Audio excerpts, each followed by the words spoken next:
And we're showcasing this information so you can make the best decision for your business if direct mail is really a fit for you. And to me, that's what Tim does, and Jeff and the people at Upswell. They walk you through it and see if we can find a fit. And I know, Tim, that you've been in this business, this direct mail business, helping automotive shops for over 20 years. So from that point, 20 years ago, well, 2004, right? So in that 20-year span, what has made direct mail better? What's happened? No, that's a great question. Every once in a while you'll get people say they still do direct mail. Is that dead? And I always say, well, it's not dead. It's growing. I think we've grown by probably 20 to 30% a year over the last 4 or 5 years. Wow. And it's what I would say is it's evolved, and what direct mail has done is evolved in several ways. One, and probably most importantly, is the data and the intelligence behind it now, the technology.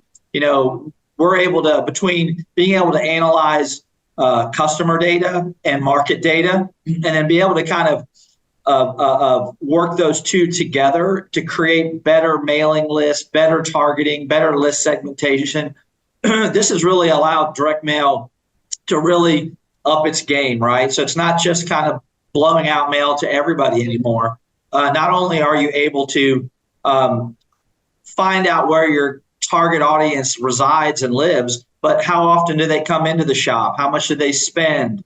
What offers should I send to Gary versus Tim based on your past buying history? So just understanding consumer buying habits, what their buying cadence is, based on the market, what's their competitive situation like. Having all that data allows companies like myself to really create better marketing programs for print marketing. It's that we can optimize them and evaluate and measure, because one of always the big upsides of direct mail has been the ability to measure it, right? Because I'm sending it to a physical address, and you can match that back up in a POS system where you see a customer address. So that's one of the advantages. Right. So that data and technology has been a big help.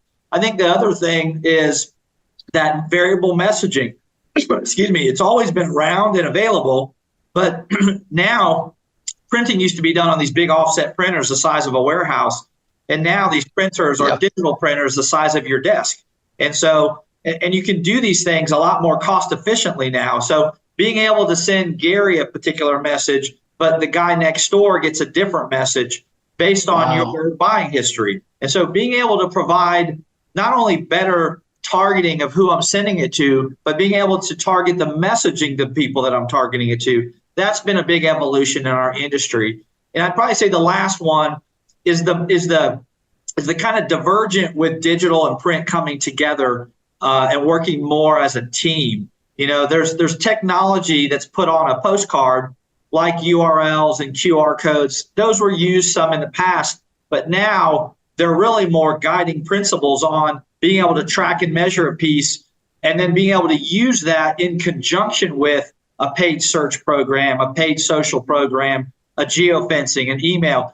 Now today, you're seeing a lot of collaboration between digital and print teams, and they're pulling the cart together, which is showing an increased response rate, increased conversion rate.